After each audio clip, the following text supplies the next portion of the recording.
Welcome to our channel. We're so glad you're here. If you love inspiring stories, powerful lessons, and thought-provoking content, you've come to the right place.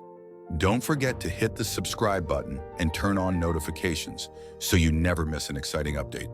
Join our growing community and let's share the journey together.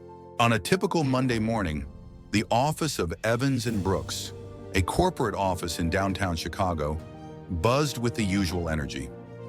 The sound of typing filled the air, occasionally interrupted by hushed conversations between coworkers. But for Darren, it wasn't just another ordinary day. Every morning had felt like an ongoing battle he couldn't escape. Darren Blackwell, a 34-year-old African-American man with a sharp eye for detail and a penchant for professional attire, had been working at the company for 5 years. For him, this job wasn't just a paycheck. It was his chance to break free from the generational limitations his family had faced. Hard work had always been a value instilled in him, but recently that belief had been tested. His manager, Vanessa Hart, was a rising star at Evans & Brooks. She had worked her way up the corporate ladder quickly, and to many she represented the epitome of perseverance and success. But to Darren, she had become the source of a mounting tension that was impossible to ignore. It started with little things: a dismissive tone in meetings, overlooking his ideas and harshly criticizing his mistakes in front of everyone. Over time, Vanessa's behavior had become more overt and difficult to ignore. Every interaction with her felt like walking on a tightrope, where one wrong move could cost him everything. One morning, Darren walked into the office, holding his usual coffee mug, mentally preparing for the day ahead. He had a major presentation scheduled, one he had worked on for weeks. But as he sat down at his desk, he noticed something off. His carefully crafted slides had been altered. Key points were stripped away and replaced with superficial bullet points. The initials VH were stamped at the bottom of the document. Darren felt a surge of frustration but kept his calm. This wasn't the first time Vanessa had taken credit for his work, and confronting her would only make things worse. But today, he couldn't let it slide. Not this time. "Good morning, Darren." Vanessa's voice cut through the air as she approached his desk with an air of superiority. "I made some changes to your slides. They were a bit too complex." Darren looked up, maintaining eye contact. "I see that," he said, his tone controlled. "I would have appreciated a heads up before you made those changes." Vanessa's smile faltered for a split second before returning, sharper. "Well, that's why I'm the manager. I know what works for our clients," she said with a subtle jab. Darren clenched his jaw but said nothing. He knew arguing in the middle of the office would only escalate the situation. But the anger simmered beneath the surface, threatening to boil over. The day dragged on as Darren prepared for his presentation. The frustration over Vanessa's interference weighed heavily on him, but he pressed on, determined to deliver a great presentation, even with the altered slides. When the meeting began, the tension in the room was palpable. Darren took a deep breath and began his presentation, despite the changes. As he spoke, he noticed Vanessa leaning against the doorframe, watching with a cold, calculating expression. The room filled with the usual chatter from coworkers, but Darren pressed on, delivering his points with clarity and confidence. His colleagues nodded along, clearly impressed by his knowledge and ability to navigate the changes. But Vanessa's cold stare never wavered. As Darren finished his presentation, one of his colleagues, James, spoke up, praising him for the insight he had provided. "Great job, Darren. That was really insightful." Vanessa, however, didn't look pleased. "Yes, well, it seems Darren had some help with this," she said, her voice dripping with condescension. "The team effort really shows."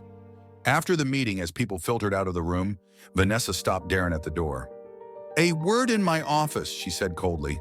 Her office, as usual, was sterile and unwelcoming, and the air between them was thick with tension. Darren stepped inside, remaining standing as Vanessa gestured for him to sit. He sensed that this wouldn't be a casual conversation. "Let's get straight to the point," Vanessa began, her voice as icy as ever. "You've been walking a fine line lately, Darren. Your behavior during that presentation was borderline insubordination." Darren blinked, taken aback by the accusation. Insubordination?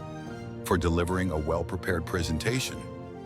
For going beyond what was necessary, Vanessa continued, her eyes narrowing. You made me look incompetent in front of the team." The accusation hung in the air, and Darren couldn't believe what he was hearing.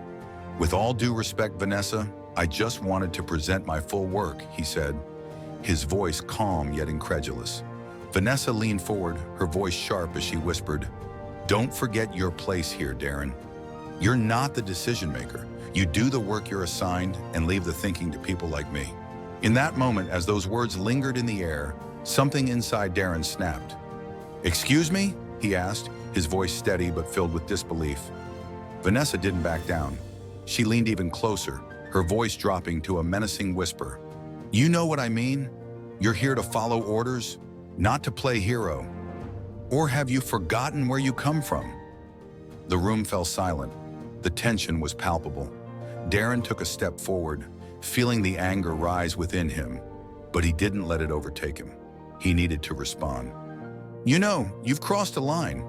Darren took a deep breath, gathering his thoughts. He could feel his heart pounding in his chest, but he refused to let the anger take control. This wasn't just about him.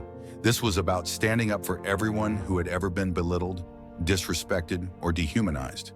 He stepped closer to her desk, his voice steady but carrying the weight of generations. "What you just said is not only offensive, it's unacceptable, and I won't stand here and let you degrade me or anyone else like that." Vanessa leaned back in her chair, her usual confidence slipping as a flicker of unease crossed her face. "You're being dramatic," she said dismissively, but there was a tremor in her voice now. Darren shook his head, his eyes locking onto hers with unwavering resolve. "No, I'm being honest. Let me tell you something, Vanessa. My great-grandfather worked himself to the bone as a sharecropper in Mississippi. He picked cotton for wages that barely fed his family, yet he dreamed of something better for his children. My grandfather marched in Selma, fought for the right to vote, and never stopped believing in equality. And my father," his voice became stronger with each word, his anger now a controlled fire. "My father spent his life telling me that no matter how much the world tries to tear you down, you keep pushing forward because your worth isn't defined by someone else's prejudice." The room was silent, the weight of his words hanging in the air. Darren took a moment to collect himself, then continued, his voice unwavering. "I didn't come here to be anyone's punching bag. I worked hard, harder than you can imagine, to get where I am today. And no matter how much you try to belittle me, you can't take that away." Vanessa opened her mouth to speak, but Darren held up his hand, silencing her. Let me finish. You've had your say, now it's my turn." He turned toward the window, his gaze focused on the bustling street below. "Do you know how exhausting it is to walk into a place every day, knowing you're judged not by your skills or your work ethic, but by the color of your skin? To carry the weight of expectations, assumptions, and stereotypes everywhere you go, and still show up?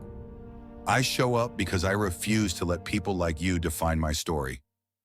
Darren turned back to face her, his eyes filled with a fierce determination. "I deserve respect, Vanessa, not because of my title, not because of my credentials, but because I'm a human being, and so does everyone else in this office." Darren took a final step toward her desk, his voice dropping to a level that was both intimate and commanding. "What you said wasn't just wrong, it was a reflection of something much deeper, something that this company needs to address. Because if this is the culture you're fostering, then it's time for a change." Just as Darren finished his words, the door to Vanessa's office creaked open. Several of his colleagues stood at the entrance, their faces a mixture of shock and admiration. They had heard everything. "That was incredible, Darren," said Michael, one of his colleagues, stepping forward with a look of awe. "You've been holding all of this in for so long, and today you changed everything." The others nodded, some still processing what had just happened, others visibly moved by Darren's powerful words. Darren stood tall, his heart still racing, but his voice now calm. "This isn't just about me, it's about making sure no one else here has to go through what I've been through. If we want real change, it has to come from all of us. We need to hold each other accountable."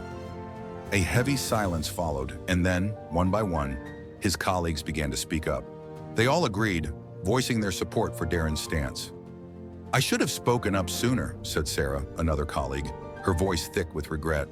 "I saw how she treated you, but I didn't do anything. That's on me." "Yeah, me too," added Kevin, his voice sincere.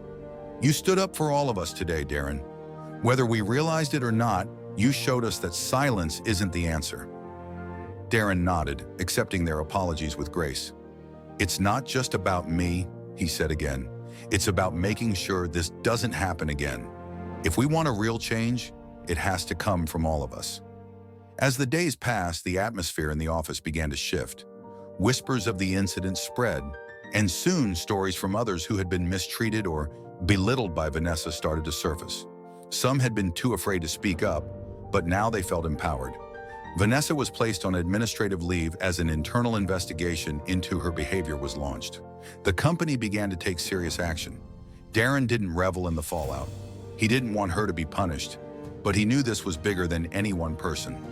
This was about changing a culture that had allowed such behavior to persist. The days after Vanessa's leave were tense. Conversations that had once been avoided were now held openly. Employees who had been silent for so long were now speaking up, sharing their experiences, and offering ideas for how to move forward. The HR department began to take steps to address the issues that had festered for so long. They introduced diversity and inclusion workshops, bringing in outside consultants to help guide the conversation. Darren became an unlikely leader in this process. He wasn't looking for power or recognition, but his actions had positioned him as someone who had the courage to speak up for what was right. He had sparked a movement, and now it was time to help steer it in the right direction. The atmosphere in the office began to change. There was a renewed sense of camaraderie, a feeling that everyone's voice mattered. The conversations were difficult but necessary, and Darren's influence was undeniable. One afternoon, Olivia Cruz, the HR director, approached Darren with an idea. "We're thinking of starting a diversity council," she said, "and we'd like you to lead it. You've shown incredible strength, and we want to make sure voices like yours are at the forefront of this company's future." Darren paused. The weight of the responsibility was heavy, but as he looked around the office, he realized that this was the moment to make sure the changes would be lasting. He had come so far, and now he had the chance to guide the company through this transformation. "I'd be honored," Darren said, finally making up his mind. "But this has to be about all of us, not just me. Everyone here needs to feel like they have a voice, and we need to create a culture where everyone feels safe to speak up." The first meeting of the Diversity Council was a turning point. Employees shared their stories, some painful, others inspiring. They discussed ways to improve hiring practices, ensure equal opportunities for advancement, and create a culture where everyone felt valued. Darren listened, taking notes and making sure no one's voice was left unheard. He knew that change wasn't just about big gestures. It was about creating a culture of trust, respect, and accountability. Outside of work, the incident had sparked conversations in the broader community. Darren was invited to speak at local events, sharing his story and encouraging others to stand up against injustice, no matter where they encountered it. His message was simple, yet powerful. Change doesn't happen in silence. It happens when we have the courage to speak out, even when it's hard. As time passed, the changes Darren helped initiate at the company began to take root. Alton and Reed started to become a model for how businesses could truly address issues of discrimination and create a more inclusive and respectful environment. The company introduced new policies that focused on fairness in hiring, promotion, and pay. There was also an emphasis on training programs that helped employees recognize their own biases and how to challenge them. Darren's influence extended beyond the office. He had become a powerful advocate for social justice, regularly speaking at local events and engaging with communities on issues of equity and inclusion. Yet, despite all the progress, Darren knew there was still much work to be done. The journey toward true equality and inclusivity was ongoing, and it would take more than just one person to see it through. One afternoon, Darren sat in his office reflecting on how far he had come. The changes at Alton and Reed had been significant, but there was still a sense of urgency within him. He couldn't rest, not while there were so many others still fighting for the same rights. The phone on his desk rang, interrupting his thoughts. It was Olivia Cruz from HR. Darren, I have some news, Olivia said. The board wants to recognize the work you've done here.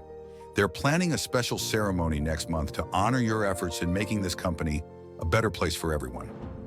Darren felt a mix of emotions. Recognition was nice, but it wasn't why he had done what he did. He had fought for fairness because it was the right thing to do, not because he expected any reward. Thank you, Olivia, Darren replied. But if you ask me, the real honor will be seeing this company continue to grow in the right direction. That's the reward I'm after. Olivia smiled. I think that's exactly why the board wants to honor you, Darren. You've made a real difference, and it's not just about today, it's about the future you're helping create for everyone here. Darren nodded, feeling the weight of her words. He had come a long way, but he knew that the true journey had only just begun.